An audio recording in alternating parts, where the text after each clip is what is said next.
Dear student, today we have to studying here our second lesson of the subject political science. The name of that lesson is the electoral process.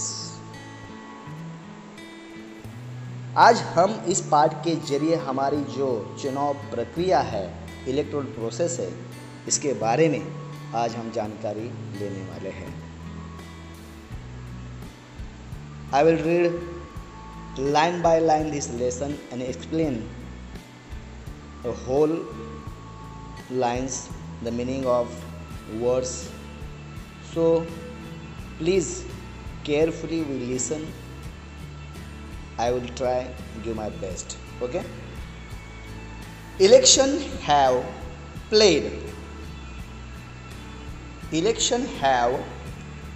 a major role in the working of India's democracy.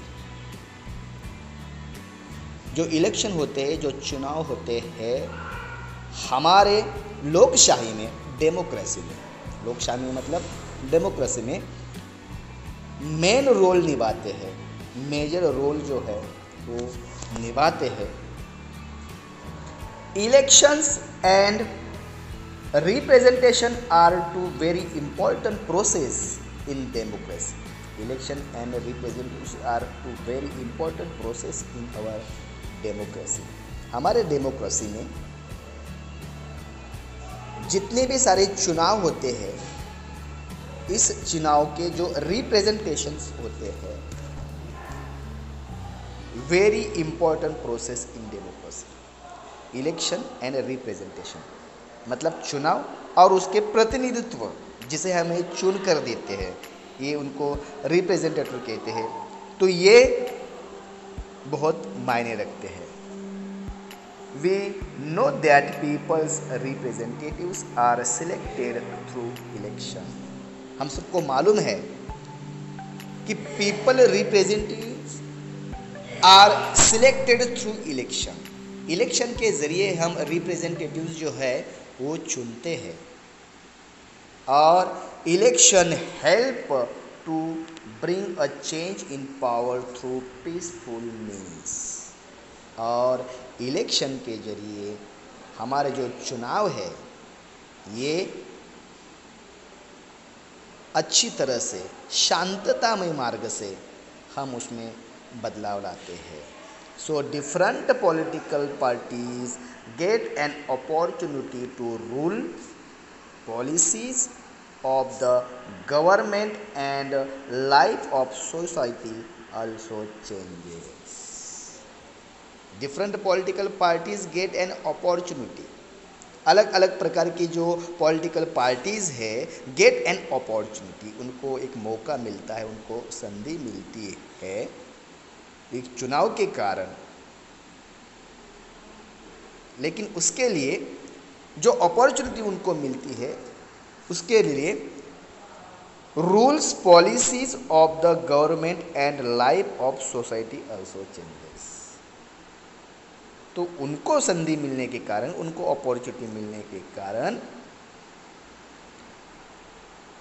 जो सरकार है, जो शासन आने वाला है, जिनमें बदल होने वाला है, तो वो पॉलिसीज़ में, वो रूल में और गवर्नमेंट में चेंजेस होता है, सोसाइटी में बदलाव आता है. अगर लोगों को लगता है कि ये पॉलिटिकल पार्टी अच्छा काम नहीं कर रही है, तो लोग दूसरे गवर्नमेंट को, दूसरे पॉलिटिकल पार्टीज़ को वोट देकर उनको, उनका गवर्नमेंट वो लाते हैं. We expect that the representatives we elect should be efficient. या थोड़ा सा प्रिंटिंग मिस्टेक है. Efficient, honest and trustworthy, and that they should respect the opinion of people. जो भी हम रिप्रेजेंटेटिव चुन कर देते हैं वो कैसे होनी चाहिए? इफिशिएंट होनी चाहिए. अब इफिशिएंट मीन्स, देखो यह शब्द आया है इफिशिएंट, मतलब कार्यक्षम, इफिशिएंट मतलब कार्यक्षम, ऑनेस्ट मतलब प्रामाणिक, ईमानदार होनी चाहिए, and trustworthy, way should be trustworthy. Trustworthy मतलब विश्वास, जिन पर हम विश्वास रखें, and they have should respect the opinion of people, और उन्होंने रिस्पेक्ट करना चाहिए the opinion of people. Opinion of people, लोगों के जो मत है, लोगों के जो विचार है, उनका उन्हें रिस्पेक्ट उन्हें करना आना चाहिए। तो ये गुण उनके अंदर होने चाहिए। The electoral process should also be free. जो इलेक्टोरल प्रोसेस होती है, जो चुनाव प्रक्रिया होती है, ये खुली होती है। फ्री होती है मतलब सस्ती नहीं होती, इसका मतलब है खुली होती है। फेयर एंड रिलायबल, ये जो फेयर होती है और फ्री होती है। फ्री मतलब जैसे कि मैंने अभी उसका मीनिंग बता दिया है। फ्री मतलब खुली, फेयर मतलब न्याय व्यवस्था को पकड़कर, और रिलायबल मतलब विश्वासार्थ, जिस पर विश्वास रखा जाए। ऐसी हमारी इलेक्टोरल प्रोसेस होती है, जो चुनाव प्रक्रिया होती है।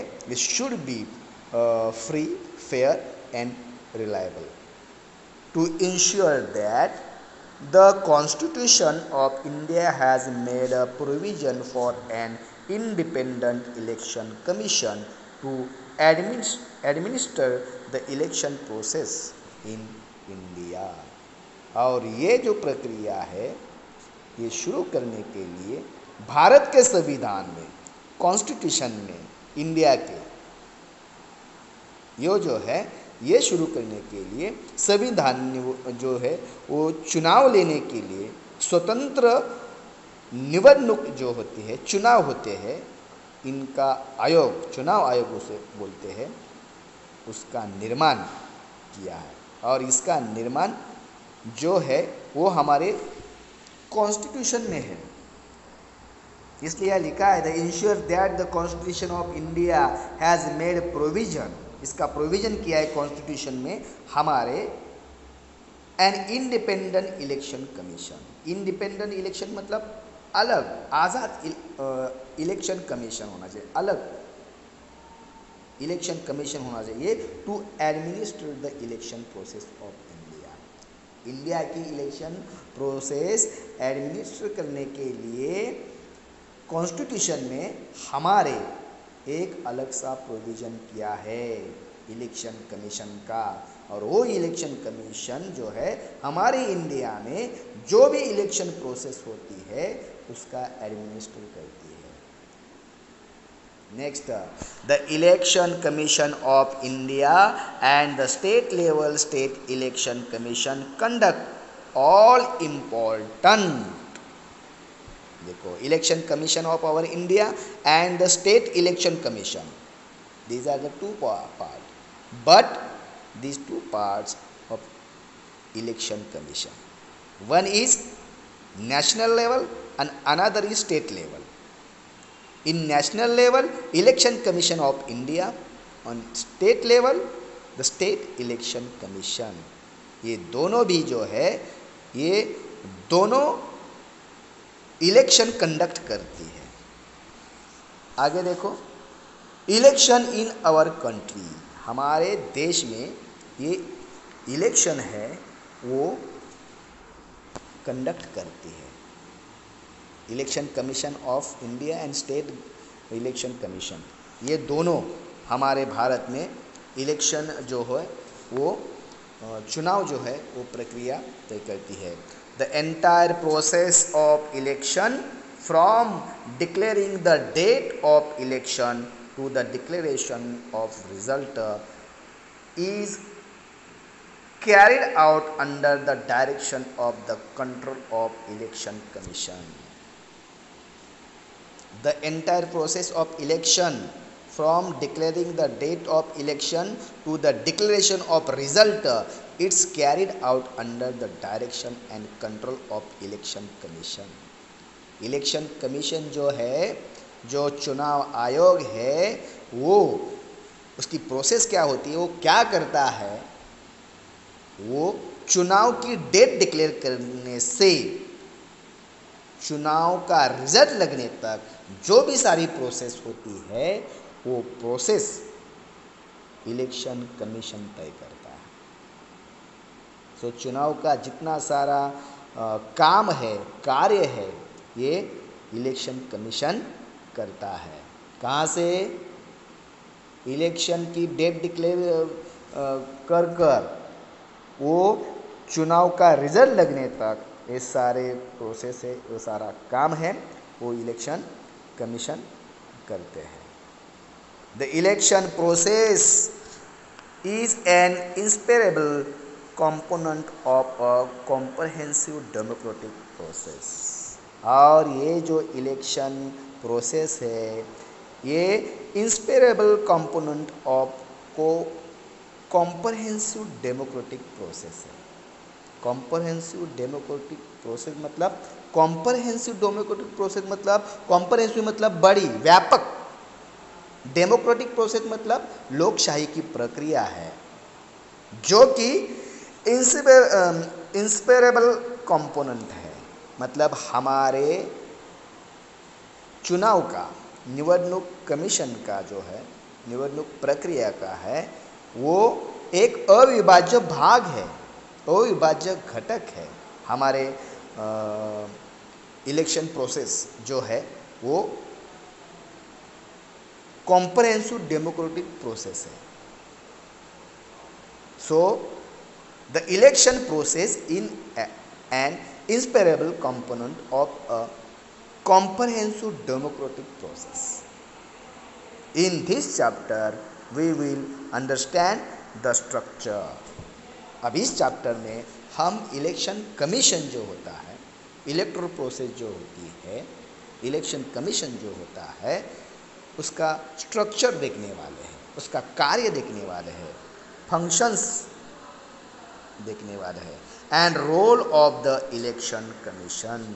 और इलेक्शन कमीशन जो है उसकी भूमिका क्या होती है, उसकी रचना है, रचना मतलब स्ट्रक्चर, उसका फंक्शन मतलब कार्य, and role of the election commission, और इलेक्शन कमीशन की भूमिका है वो क्या है, उसके बारे में देखने वाले हैं। We will also discuss the reforms required to be made in the electoral process.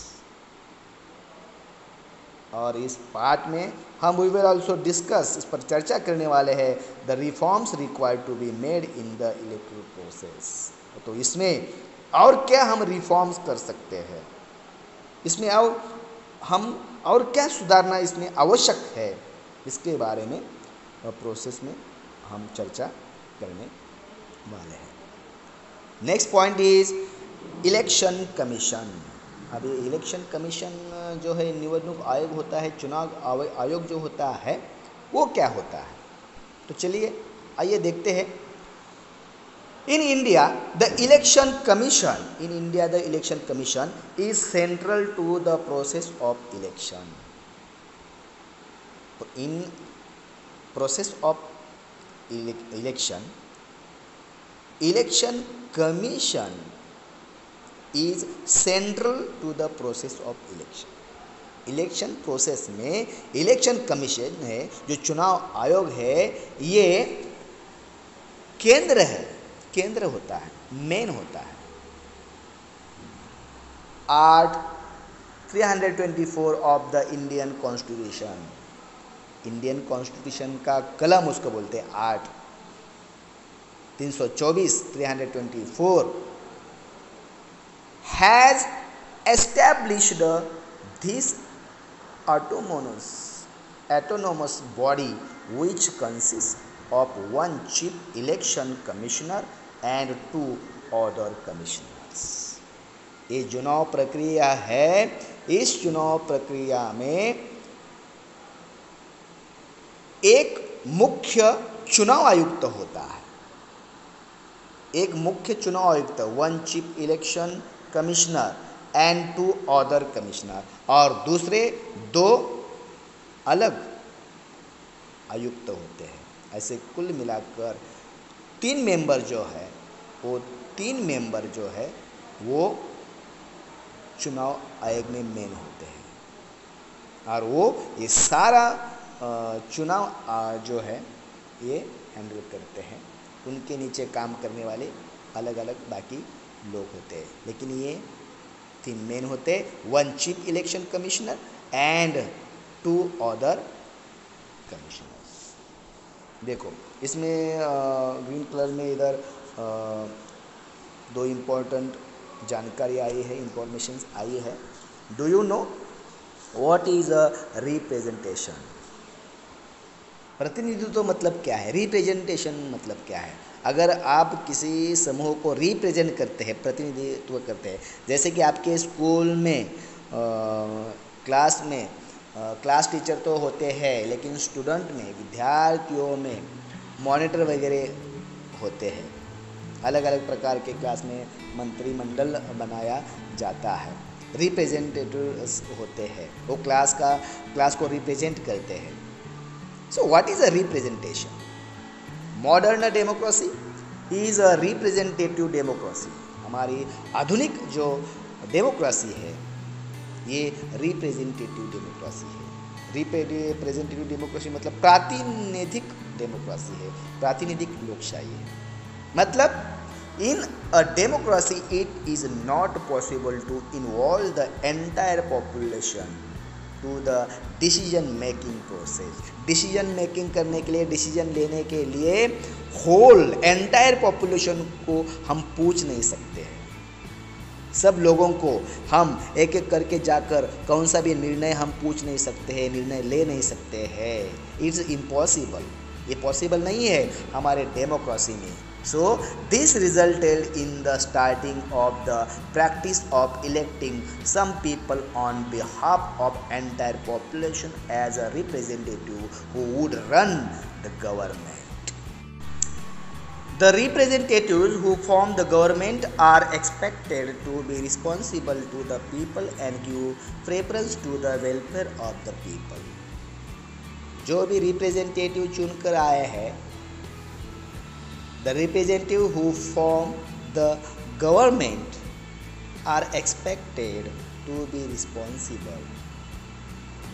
They will be responsible to the people and give preference to the welfare of the people. उनको पहले प्रेफरेंस देना पड़ता है welfare of the people, लोगों के कल्याण के लिए, क्योंकि दे आर रिस्पॉन्सिबल, वो उनकी जिम्मेदारी है कि जो भी गवर्नमेंट आता है वो गवर्नमेंट को लोगों के कल्याण के लिए काम करना पड़ता है।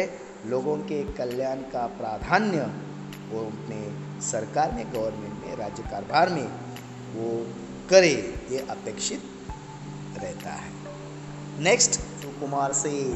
Sukumar Sen was the first chief election commissioner after independence. हमारे देश को आज़ादी मिलने के बाद हमारे देश के पहले first chief election commissioner Sukumar Sen थे। This is important for general knowledge, आपको मालूम होना चाहिए। In 1921 Sen was selected for Indian civil service.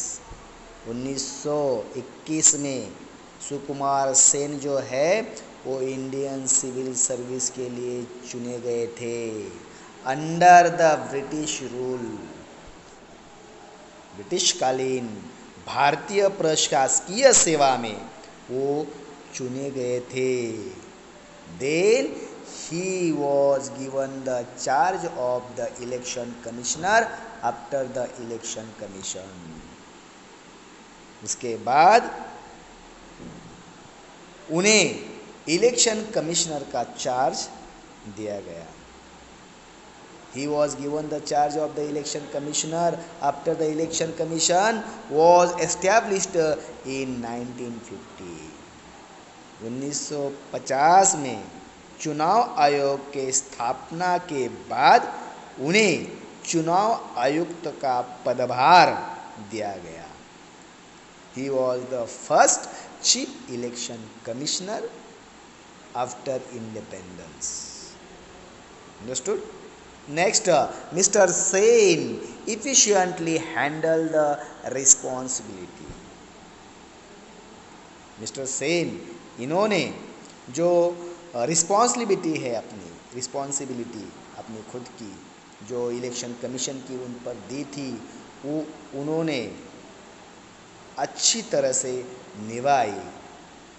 कैसे कंडीशन में? Of the election commission in extremely adverse condition, बहुत ही कठिन परिस्थिति में, प्रतिकूल परिस्थिति में उन्होंने आसानी से, अच्छी तरह से, एफिशिएंटली हैंडल, अच्छी तरह से उन्होंने अपनी रिस्पॉन्सिबिलिटी है इलेक्शन कमीशन की, वो अच्छी तरह से निभाई है। क्यों? President appoints the election commissioner, जो हमारे प्रेसिडेंट होते हैं, प्रेसिडेंट, ये इलेक्शन कमिश्नर को अपॉइंट करते हैं।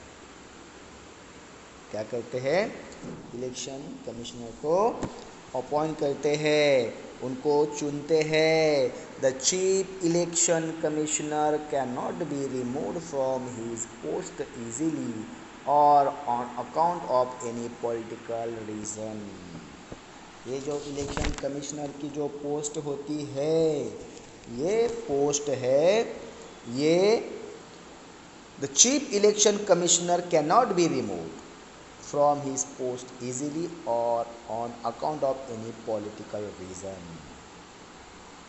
कौन से भी राजकीय कारण से, पॉलिटिकल इशू से, पॉलिटिकल रीज़न से इलेक्शन कमिश्नर का जो पोस्ट होता है ये रिमूव नहीं होता है, उसको पदभ्रष्ट नहीं हम कर सकते, पद से दूर नहीं कर सकते हैं। क्यों ऐसा? Because this is a necessary so as to preserve the independence of election commission. ऐसा क्यों किया है? क्योंकि चुनाव आयोग जो होता है, ये चुनाव आयोग के विश्वासार्हता के लिए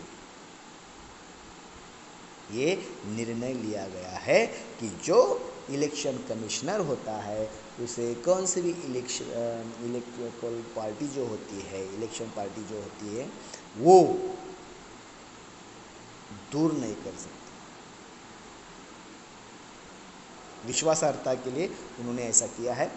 this necessary so as preserve the independence of election commission, there is a separate provision made for the expense of election commission. और इलेक्शन कमीशन के खर्च के लिए, एक्सपेंस के लिए there is a separate provision, अलग सेपरेट प्रोविजन किया है चुनाव आयोग के खर्च के लिए, क्योंकि चुनाव आयोग का खर्च बहुत होता है, इसलिए चुनाव आयोग के खर्च के लिए अलग तरतूद जो होती है पैसों की, वो की जाती है।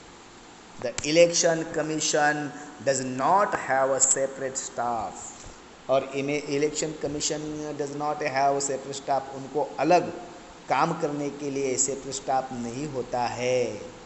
Government officers, teachers and other employees help the election commission to execute the process of election, execute the process of election. The election commission does not have a separate staff. Government officers, teachers and other employees help the election commission to execute the process of election. ये election process है, ये पाड़ने के लिए, ये election जो है, चुनाव जो है, वो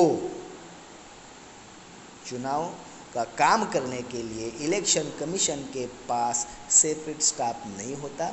जो भी जब चुनाव तय होते हैं तो उसके कुछ दिन पहले ऐसे गवर्नमेंट ऑफिसर्स और हमारे जो टीचर्स लोग होते हैं एंड अदर गवर्नमेंट एम्प्लॉयज़ जो होते हैं, उनको इस काम में लगा दिया जाता है। आप लोगों को मालूम होगा, टीचर्स लोगों को भी ये काम दिया जाता है, और जब भी ये चुनाव होते हैं तब ये सारे मिलकर इस प्रोसेस के लिए काम करते हैं।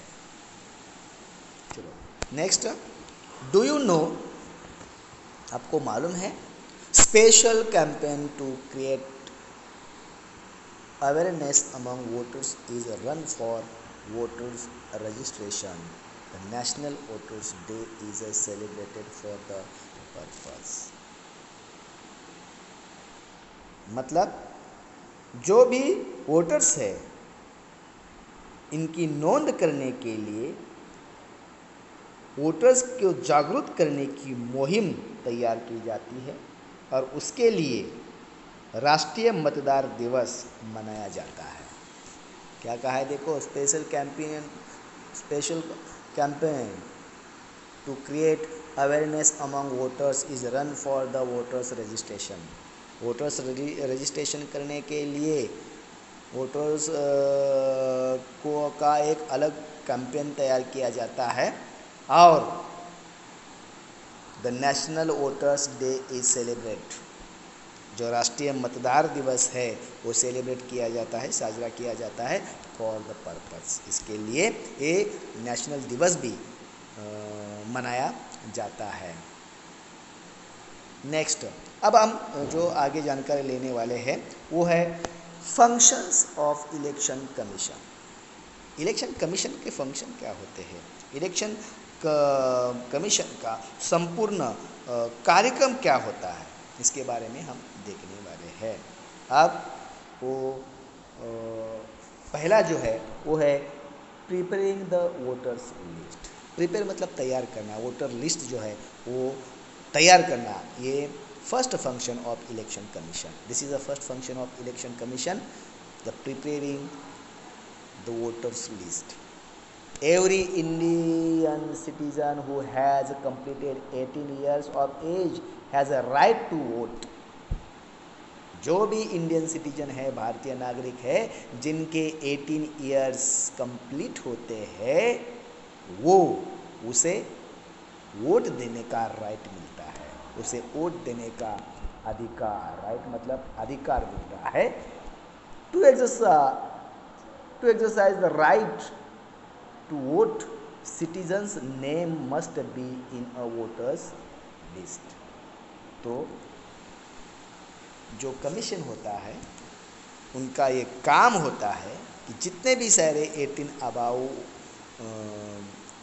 पीपल है, लोग हैं, सिटीजन हैं, उनका नाम जो है, नेम है, must be in the voter list. मतदार यादियों में उनका नाम आना चाहिए और उसके लिए ये कमीशन जो है वो काम करता है। चुनाव जो कमीशन है, चुनाव आयोग है, वो काम करता है, इलेक्शन कमीशन काम करता है। It is the responsibility of the election commission. ये किसकी रिस्पॉन्सिबिलिटी है, किसका ये काम है, इलेक्शन कमीशन का काम है, उनकी जिम्मेदारी है to prepare the list of eligible voters. जो भी नवनिर्वाचित नए वोटर्स है, एलिजिबल वोटर्स है, जो एबल वोटर्स है, जिनके 18 अबाव एज है, ऐसे जो लोग हैं उनकी लिस्ट तैयार करना, उनकी मतदार यादी तैयार करना, update the existing voters list and include the name of new voters. वो अपडेट करना है लिस्ट, और जो भी नए वोटर्स है उनको उनमें इंक्लूड करना, उनको उनमें जो है नाम उनका चढ़ाना, ये काम इलेक्शन कमीशन का होता है। This is the function of election commission. The election commission has the authority to issue identity card to the voters. तो ये इलेक्शन कमीशन को अथॉरिटी देती है, वो क्या करते हैं, वोट देने के लिए आइडेंटिटी कार्ड देते हैं, पहचान पत्र देते हैं, और उसे लेकर ये जो वोटर्स हैं जहाँ भी वोट देने जाते हैं वहाँ ये अपना प्रूफ दिखाते हैं और वो वोट कर सकते हैं।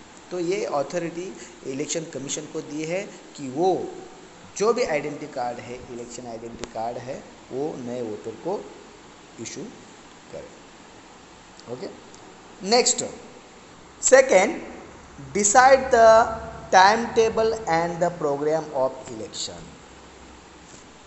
जो इलेक्शन कमीशन होता है वो क्या करता है, डिसाइड द टाइम टेबल चुनाव का टाइम टेबल जो होता है, इलेक्शन का जो टाइम टेबल होता है वो तैयार करना, and the programme of election, और होल प्रोग्राम ऑफ इलेक्शन का है वो डिसाइड करते हैं क्या करना है उसके बारे में। The conduct of election is entirely the responsibility of the election commission. ये सारी जो रिस्पॉन्सिबिलिटी होती है टाइम टेबल की और होल प्रोग्राम जो इलेक्शन का होता है उसको कंडक्ट करने की, ये सारी जिम्मेदारी इलेक्शन कमीशन की होती है। The election commission decide when to conduct election, in how many stage to hold election in every state. अब एक साथ एवरी स्टेट में, हर स्टेट में इलेक्शन लेना इम्पॉसिबल है, is not possible to take a whole election at a time, at a one time. So commission, election commission decides when to conduct election and in how many stages to hold election in every state। जो national commission election commission है और जो state level का election commission है, ये दोनों मिलाकर तय करते हैं कि हमारे देश में स्टेज वो तैयार करते हैं और उस स्टेज के हिसाब से चार पांच राज्यों की एक साथ इलेक्शन वो लेते हैं। एक साथ पूरे राज्यों की नहीं ले सकते, it's impossible. So the election commission decide when to conduct the election and in how many stages to hold election in every state. Third जो है वो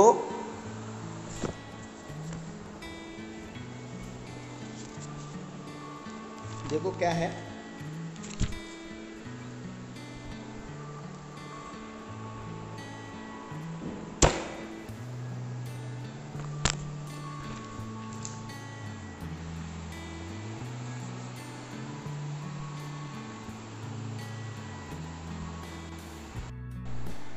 थर्ड जो है scrutiny of the application of candidates. मतलब application of candidates, जो applications आते हैं candidates के, वो छाननी करनी पड़ती है। स्क्रूटनी मतलब छाननी करना। तो जो भी एप्लीकेशन आते हैं उनकी छाननी करनी पड़ती है। After the election dates are declared, election date जो है डिक्लेयर हो जाने के बाद every political party select the candidates to contest the election. जो भी इलेक्शन लड़ना चाहते हैं, ऐसे जो कंटेस्टेंट है, ऐसे कंटेस्टेंट की जो भी एप्लीकेशंस होती है वो छाननी करने का काम इलेक्शन कमीशन करता है। Next, contest the election independently without the support of any political party. Candidates of political parties as well as independent candidates have to fill the application which include the information about their own self। अब political parties के बहुत सारे candidates होते हैं, लेकिन जिनके political party नहीं है, ऐसे इंडिपेंडेंट कैंडिडेट्स, उनको बोलते हैं इंडिपेंडेंट कैंडिडेट्स, जो अपक्ष उम्मीदवार बोलते हैं। ऐसे अपक्ष उम्मीदवार की जितने भी सारे एप्लीकेशंस जो होते हैं, जो कागजात होते हैं, वो छाननी करने का काम इलेक्शन कमीशन को करना पड़ता है। The election commission scrutinizes all the application and allow the eligible candidates to contest the election। तो सारे जिनके पॉलिटिकल पार्टीज के कैंडिडेट्स होते हैं या अपक्ष कैंडिडेट्स होते हैं, इन सारे कैंडिडेट्स के कागजात हुए उनकी छाननी करने के बाद जो भी एलिजिबल कैंडिडेट्स है, ऐसे कंटेस्टेंट को इलेक्शन चुनाव जो है लड़ने का मौका दिया जाता है। फोर्थ जो है give recognition to political parties. मतलब जो भी पॉलिटिकल पार्टीज है, ऐसे पॉलिटिकल पार्टीज को मान्यता देने का काम, रिकॉग्निशन करने का काम ये इलेक्शन कमीशन करता है। We have multi party system in our country, new parties continue to be form. बहुत सारे ऐसे पॉलिटिकल पार्टीज जो होती है, मतलब पुराने पॉलिटिकल पार्टी से बाहर निकलकर बहुत सारे जो कैंडिडेट्स होते हैं वो अपनी न्यू पार्टी जो तैयार करती है, ऐसी जो पार्टी होती है, ऐसे अलग पार्टी करने वाले जो पॉलिटिकल पार्टीज होती है। So we have a multiple system in our country, multi party system in our country. हमारे देश में मल्टी पार्टी सिस्टम है, मतलब बहुपक्षीय पद्धत है। तो पुराने पक्ष से बाहर निकल जो भी पार्टीज अपना नई पार्टी तैयार करती है, तो ऐसे पार्टियों को मान्यता देने का काम ये इलेक्शन कमीशन करता है। नेक्स्ट, रिमेंबर दिस, श्याम शरण Negi from Himachal Pradesh was the first voter of India. हमारे देश का पहला वोटर वो थे श्याम शरण Negi from Himachal Pradesh, was the first voter of India. He exercised his right to vote on 25th October 1951 in Lok Sabha election। Lok Sabha election में सबसे पहले 25 अक्टूबर इन 1951 में श्याम शरण नेगी इन्होंने वोट किया। श्याम शरण Negi from Himachal Pradesh, he was the first voter of our India। He exercised the right to vote on 25th October 1951 in Lok Sabha election। Okay, आज जो है यहाँ तक ही देखेंगे, और जो नेक्स्ट पेजेस है 78, 79 एंड 80 को नेक्स्ट वीडियो में नेक्स्ट लेक्चर में देखेंगे। तब तक धन्यवाद।